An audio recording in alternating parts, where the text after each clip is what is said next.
John Carpay is the founder and president of the Justice Center for Constitutional Freedoms.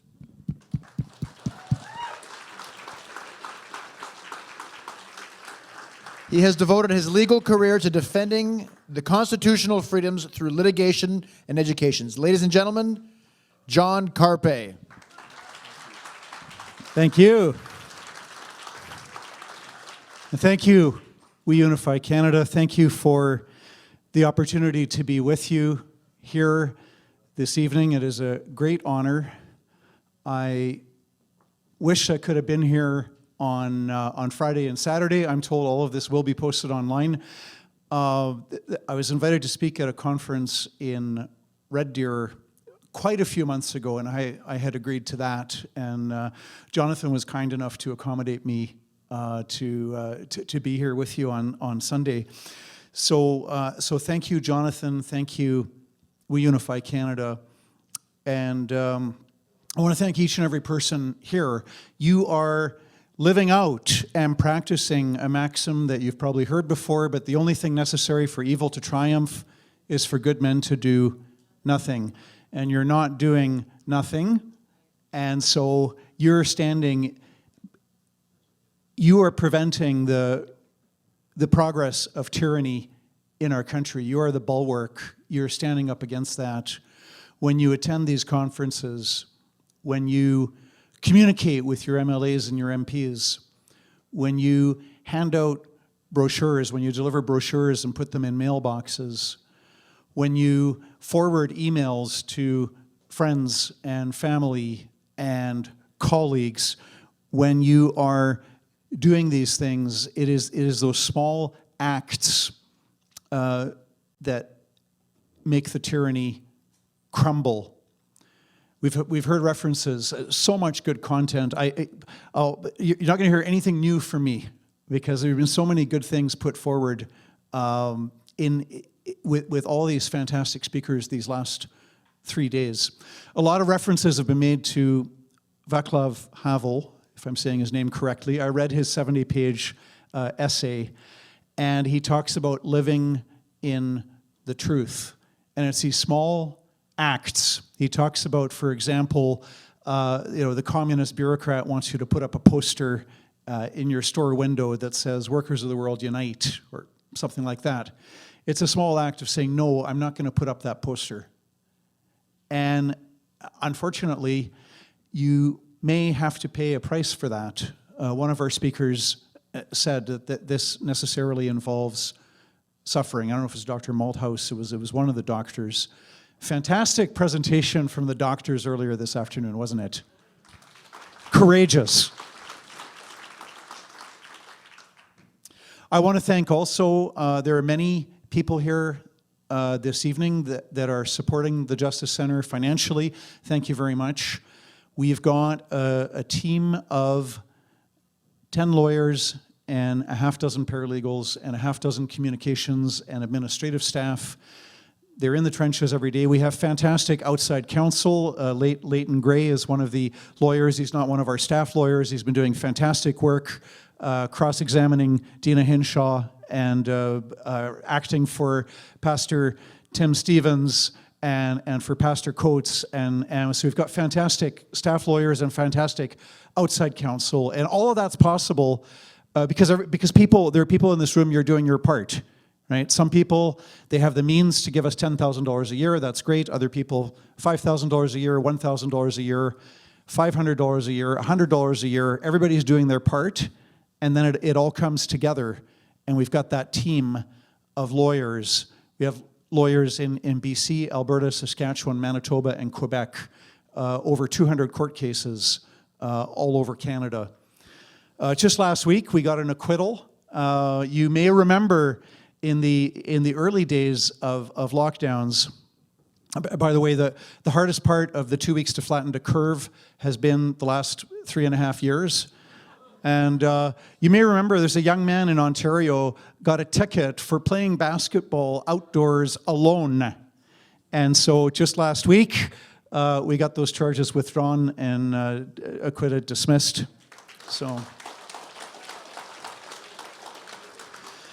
Here in this province, the Crown has withdrawn all of the tickets issued to people who were protesting outdoors because of Justice Centre court cases.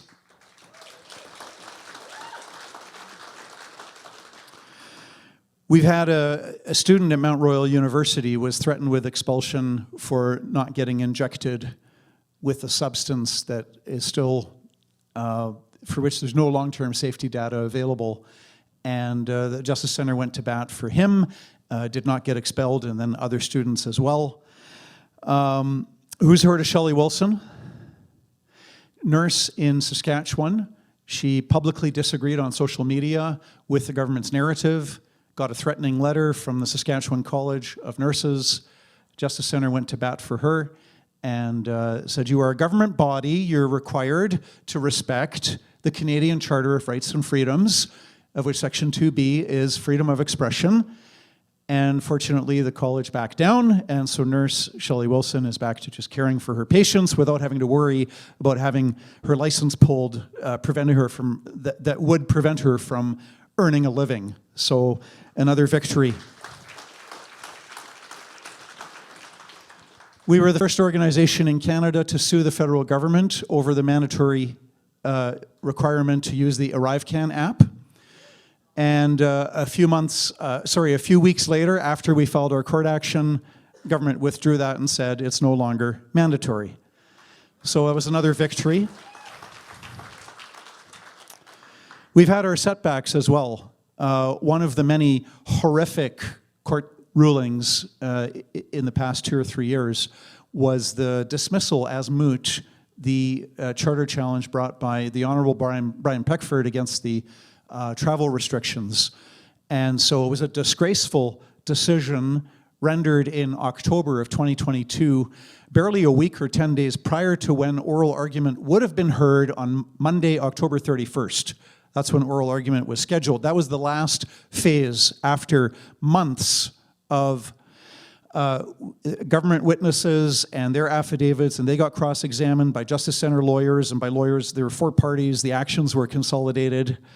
And the government lawyers cross-examining our witnesses, hundreds of hours of lawyer time invested in this. And so it was just right before oral argument, and this judge dismissed the action as moot. As if our rights and freedoms, our human rights, our dignity is like a light switch that government can switch on and off and on and off.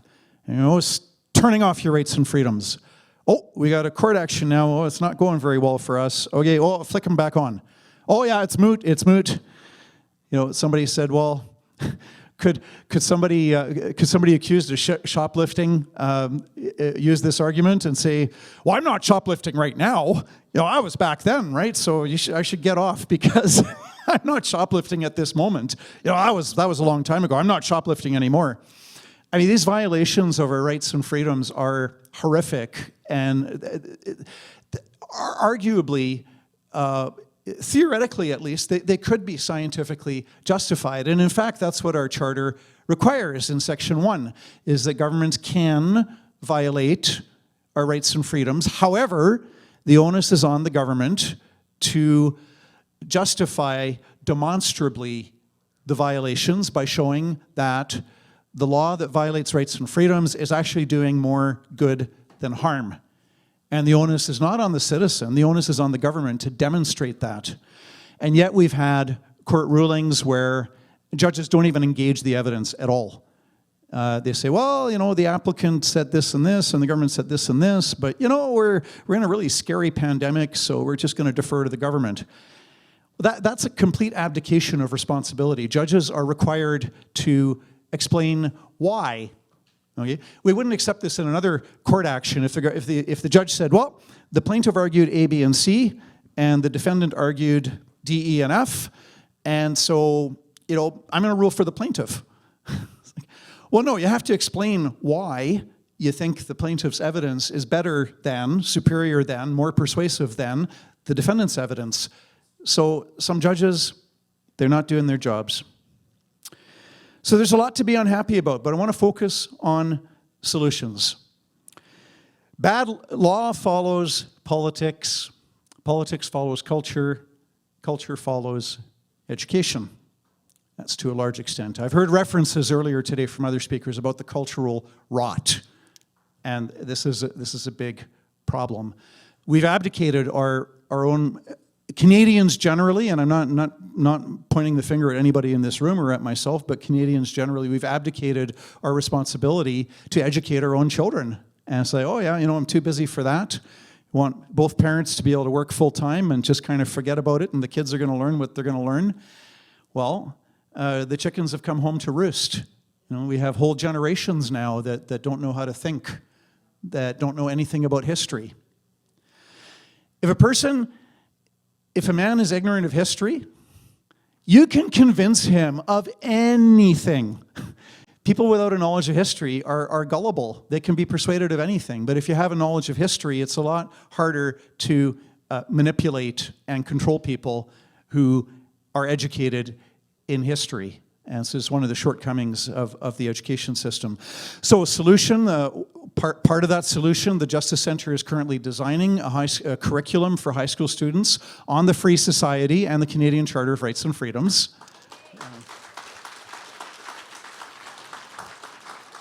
We are just now releasing the first module, which is about freedom of expression.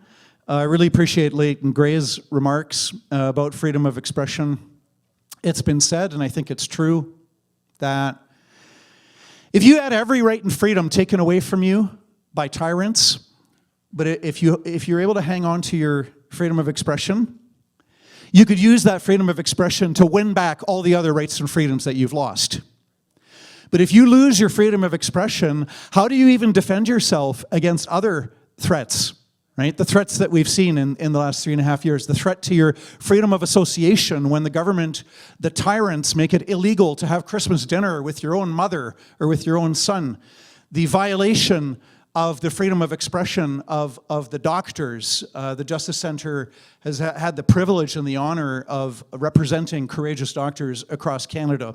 And we're not the only organization doing so. There's other lawyers as well, so not to claim sole credit, but the Justice Centre has been at the forefront of defending doctors and nurses, their free speech rights, which is to defend science, because without debate, there is no science. Science is a process of debate.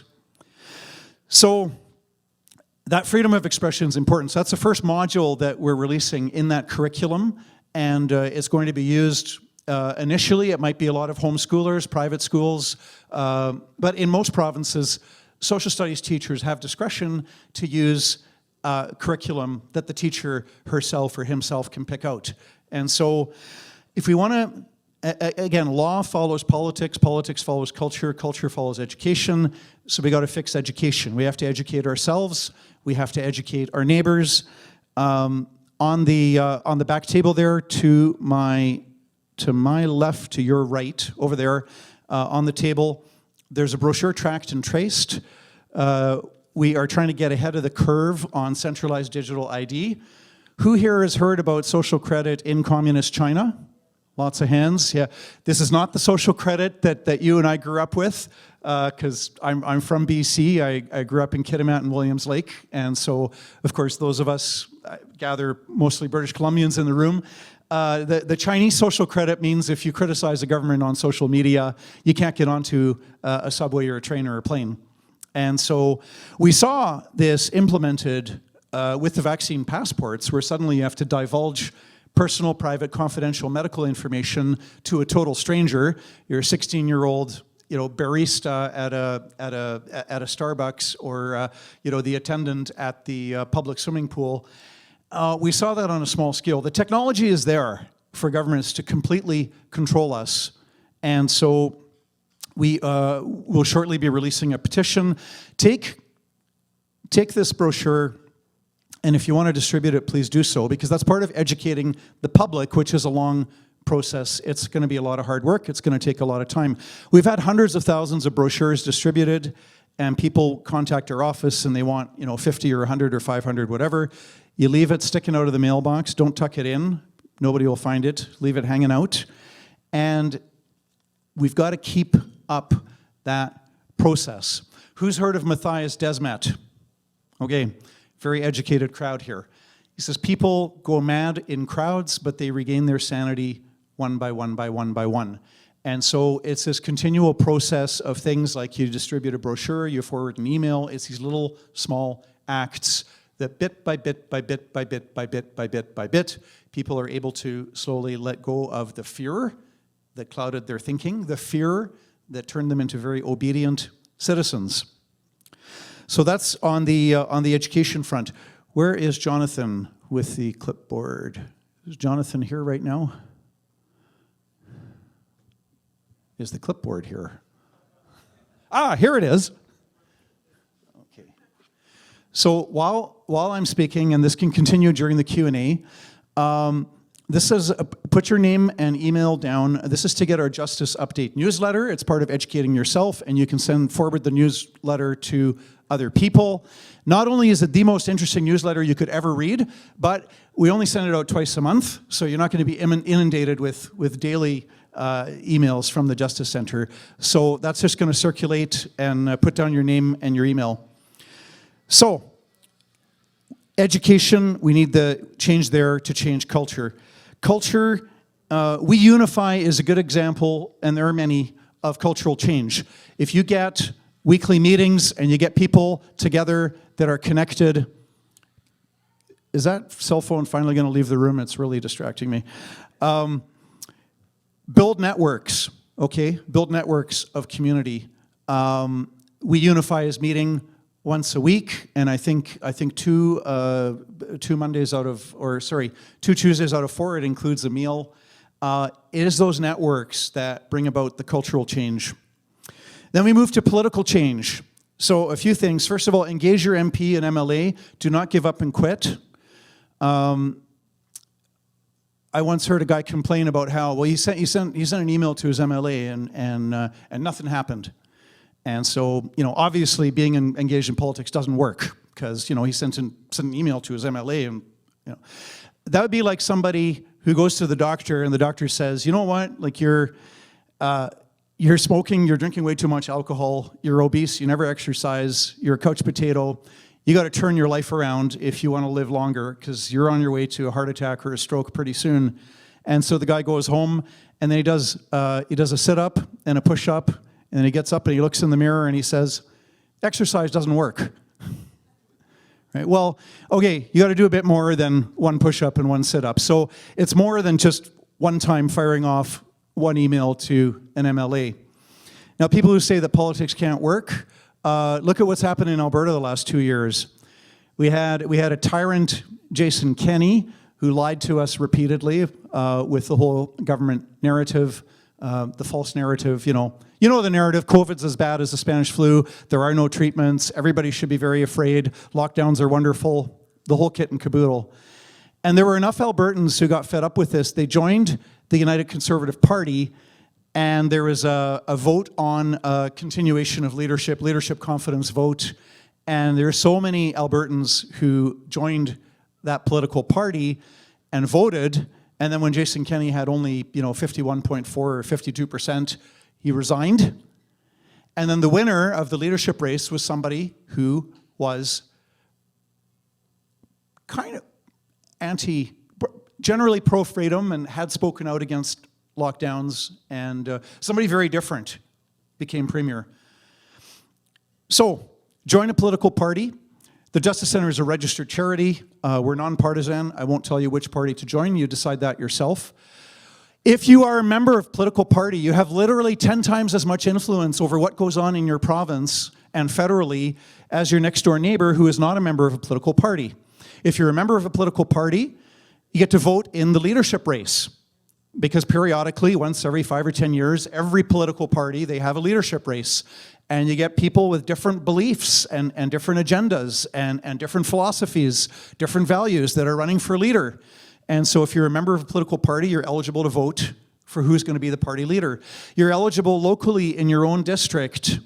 We used to call them ridings. I think I'm 55 plus crowd will know what ridings means. But anyway, you get to vote for, and you're only one of 100 people, 200 people, maybe 500 people who is voting in your own district who's going to become the candidate. You actually get to decide who gets to go onto the ballot in the first place. Unlike your next door neighbor, if he's not a member of a political party, he has no say over who gets to make it onto the ballot. He only gets to vote, and he's one of 30,000 people in the riding. You're one of 200 people that are voting. Party policy. You get to go to conventions and you influence the party policy. It's not always binding on the elected members in the legislature, but it's influential. So, if you want to be 10 times as influential as your next door neighbor, be a member of a political party. Another political thing, continue to support the groups. I know many of you here are supporting the Justice Center, but there's groups, we unify, so many good groups, Vaccine Choice Canada, Canadian COVID Care Alliance, doing fantastic work. The Democracy Fund, doing fantastic work. So continue to support these groups. Every bit helps. Support your independent media. That's the one addition I'll make to the fantastic presentation of Dr. Makis. He talked about the institutions that had failed, and I agree. The only one that you missed, and I'm sure it was in your notes, but is the media were a colossal failure. They turned from truth seekers into propagandists for the government narrative. Shame on the government-funded media.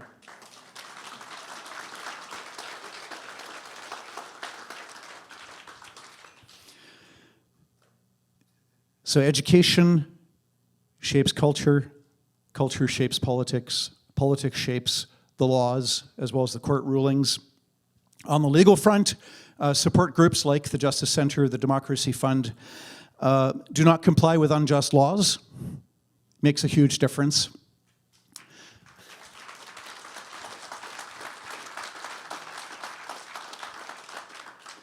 I've heard estimates that if as few as 10% of people or even 5% of people refuse to comply with an unjust law, it becomes almost impossible to enforce. If you got less than 1% of non-compliance, the people are so few in numbers that the authorities can still hunt you down, right? So if people not wearing a mask, if that's less than 1%, the authorities can still kind of, pick off the individuals.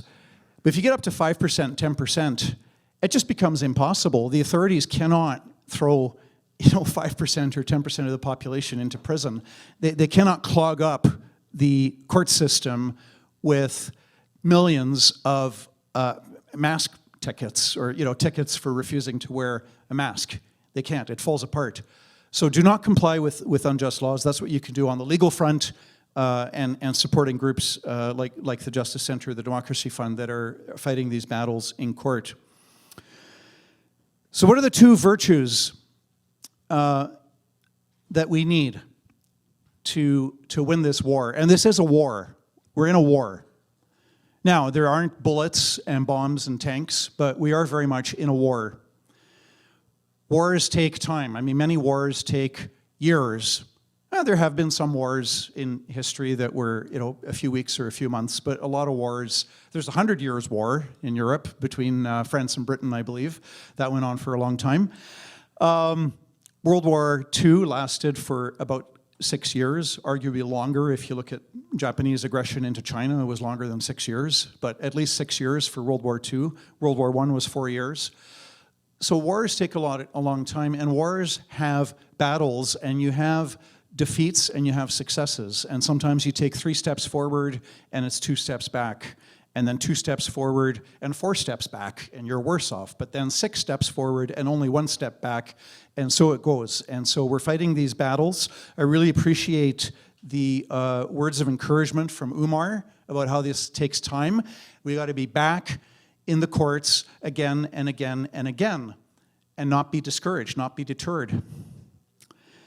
So the virtues we need to win the war are, first of all, courage to speak truth to power, courage to suffer. And there's no two ways about it. I mean, let me tell you, I was not happy on Friday, December 30th to get a phone call from Calgary Police Services saying that there's a Canada-wide warrant out for my arrest. And I spent 23 hours in jail. And it utterly destroyed a wonderful evening I was looking forward to. I was going to connect with another family. It was Friday, December 30th, And it was a very good friend of mine. And my wife is friends with his wife. My kids are friends with his wife, with his kids. And we were going to have a wonderful evening together. And that was taken away from me forever, and I'll never get it back. And, you know, others are far worse. Tamara Leach, 49 days in jail. Chris Barber, who's here, correct me if I'm wrong, I think he's not spent time in jail, but unjustly accused. So the Justice Center is paying for the criminal defense of Chris Barber and a lot of other people. So there is suffering involved. And so it takes courage to say, well, you know, let the chips fall where they may, but there is no alternative to that. The other important virtue, so courage to speak truth to power, courage to live in the truth. The other one is perseverance, and that's to keep on keeping on. Imagine Christmas 1945. So we just won the war. We defeated Imperial Japan, Nazi Germany, Fascist Italy, defeated. We still have a huge problem with the totalitarian Soviet Union that went on for decades more. So it wasn't like the world was a perfect place, but at least, you know, we won the war. Imagine how happy people felt Christmas 1945 after 6 years of war, and now we have peace and we have victory. We defeated Imperial Japan, Nazi Germany, Fascist Italy. But imagine Christmas 1940. Hitler is lord of Europe.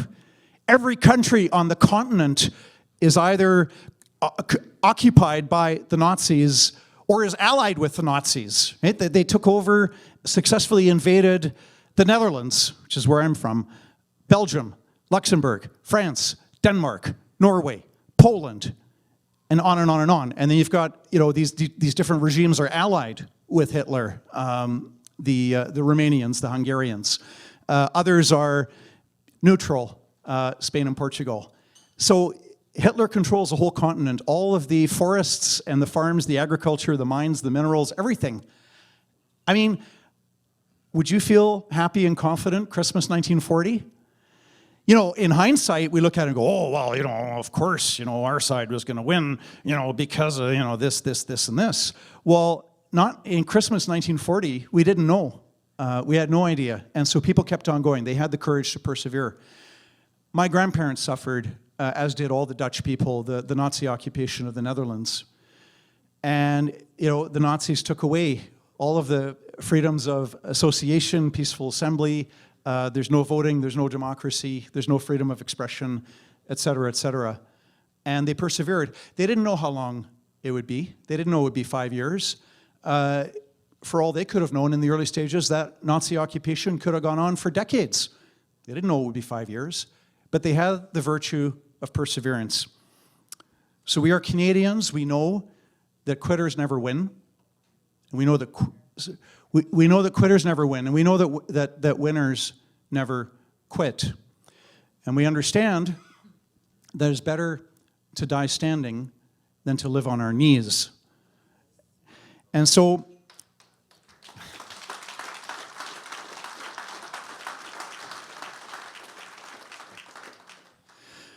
some people experienced the rotten Christmas of 1940, and some people did not live to see the Christmas of 1945. And so we don't know how long it's going to take to win back the rights and freedoms that we have lost. We don't know how long it would take. So right now we're maybe like, you know, people Christmas 1940. It's looking very bleak. I fear that things will get worse before they get better. Brace yourself. Things might get worse before they get better.